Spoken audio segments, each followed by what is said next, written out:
Քերծվածքակայուն, ջրադիմացկուն եւ հարվածակայուն լամինատների նշված տեսականին ձեռք բերեք իդեալ համակարգի խանութ սրահներից 1 քառակուսի մետրը սկսած ընդամենը 2450 դրամից։ Բանկը հատկապես մեծածավալ ծառայություն է իրականացնում եւ նման մեծ տարածքներում կանաչապատումը վերջին տարիներին արդեն ծրագրային է դարձել, ինչ կասեք։ Այսօր մենք նորքի 5-րդ զանգվածի եկեղեցու ստորին հատվածում մոտ 6 հեկտար տարածքի վրա իրականացնում ենք 1300 ծառերի տուն, ինչպես նաև 200 մշտադալար թփեր ենք տնկում։ Այս հատվածում նաև իրականացրել էինք վերականգնողական բարեկարգման աշխատանքներ, ստացել ենք այս կասկադը եւ շատ շուտով այստեղ շատ գեղեցիկ եւ կանաչ տարածք ենք ստանալու։ Վերջին տարիների ընթացքում, վերջին 3 տարվա ընթացքում բացի այս 6 հեկտարից մոտավորապես 48 հեկտար տարածքի վրա մենք տնկել ենք 20000 ծառեր եւ այս աշխատանքները մենք ուզում ենք ծավալները ել ավելի մեծացնել եւ ամենամեծ մեր ծրագիրը, որ հաջորդը պլանավորում ենք մոտավորապես 250 հեկտար տարածքի վրա Դալմայի այգիներում անտառի վերականգնման աշխատանքներն են լինելու։ Ռոռոկման հետ կապված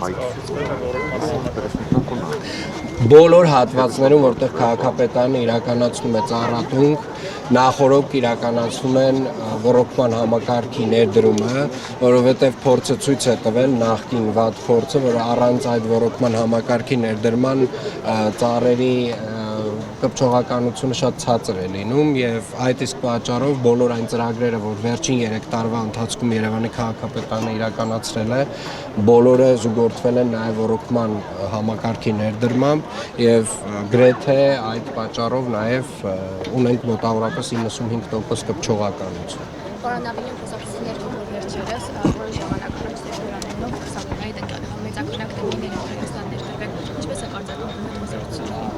Գիտեք, այդ խոսակցությունը հենց նոր ինձ թվում է դուք ինքներդ ստեղծեցիք, տենց խոսակցություններ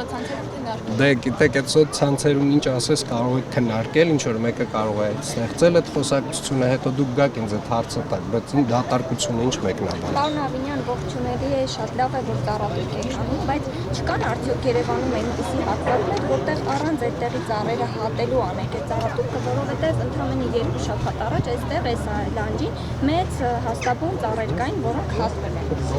Այս հատվածում 23-4 ծառ է հատվել ընդհանրապես այս տարածքում, նախկինում այո, այս հատվածում եղել են ծառեր, բայց ժամանակի ընթացքում այդ ծառերը կամաց ռոռոկման համակարգի բացակայության պատճառով, տարբեր պատճառներով չորացել են եւ վերջին անգամ այստեղ որ աշխատանքները իրականացրեն զգում կանաչապատման հողակը ընդհանրապես 23 չորացված ծառ է հեռացրել, իսկ այսօր մենք տնկում ենք 1300 ծառ եւ 200 մշտադալար թուփ։ Բայց տեսչական մարմինները եկել այստեղ ստուգումները արել, մենք շրջել ենք, հաշվել ենք, 23-ից ավելի ծառեր են եղել, որտեղ որ կա կնիկ տեսչական մարմին։ Գիտեք, ես կարող եմ ասել այն ինչ որ մեր հողակն է իրականացրել եւ մեր հողակի իրականացրած աշխատանքների մասին արդեն ասացի։ Իսկ օրինակ Օղակաձև այգում կամ մյուս այգիներում պարոն Ավինյան շրջում եք տեսնում եք, որ այնտեղ կան բնաբաժակներ, այսինքն դատարկ հատվածներ, որտեղ չեն տնկվում ծառեր, ինչու նախ դա չի լինում ձեզ համար առաջնահերթությունը։ Դրանք բոլորը մեզ համար առաջնահերթություն են եւ ձեր մատնանշած այգում գրեթե բոլոր բնաբաժակներում արդեն իսկ տնկված են ծառեր։ Պարոն Ավինյան, իսկ կարող է ազդեցություն ունենալ մեր օդի աղտոտվածության նկատմամբ եւ կլիմայի փոփոխության հետ կապված։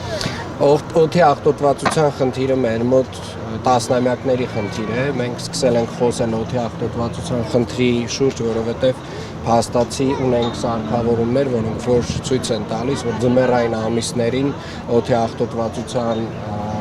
մակարդակը նորմայից էականորեն շեղվում է, բայց դա չի վերաբերում Երևանին միայն, ամբողջ Արարատյան այս տարածաշրջանը ունի այդ ժամանակահատվածում այդ խնդիրը եւ քաղաքապետարանը ունի իր քառամյա ծրագիրը այդ խնդրի լուծման մեղման ուղղությամբ հիմնական գործիքակազմը իհարկե վերաբերում է մշտադալար ծառերին, որոնք որ նույնպես ձմեռային ամիսներին որոշ չափով օդի աղտոտվածության խնդիրը իրենց վրա լուծելու խնդիրը իրենց վրա են վերցնում, բայց նաև այդ ծրագրում տարատեսակ այլ միջոցառումներ, որոնք վերաբերում են այսպես ասած, առանց կատալիզատորների ավտոմեքենաների շահագործմանը, էական աղտոտվածություն ապահովող գործարաններին են վերաբերում եւ այդպես շարունակ Այսինքն թառամյա արգելվելու են կատալիզատորները ապագայում։ բոլոր, գիտեք, ինչ որ մի փուլում ես կարծում եմ նաև Հայաստանի Հանրապետության պարտավորություններից է բխելու, որովհետև մենք էլ անդամ ենք տարբեր կանաչ նախաձեռնությունների, այսինքն մենք էլ ստիպված կամ ստիպված չէ, իրականում մեր առողջության մասին մտածելով այդ սահմանափակումները մտցնելու ենք։ Պարոն Ավինյան, ձեզ մեղադրում են ներդրում առողջ ծառերի սպանդելականացնել Հայաստանի քիմիայի համապատասխան ծառայության մեջ։ Այն մեղադրանքն ինչպես է կարգավորվում։ Գիտեք, Instagram-յան, այսպես ասած, ռիլերից հուզվող երիտասարդներին, ովքեր որ շատ հազվադեպ են ունեցել ծառի, ծաղիկի, հողի հետ աշխատանք եւ գիտեք, ես լսում եմ գիտնականներին, ոլորտի գիտնականները միաձայն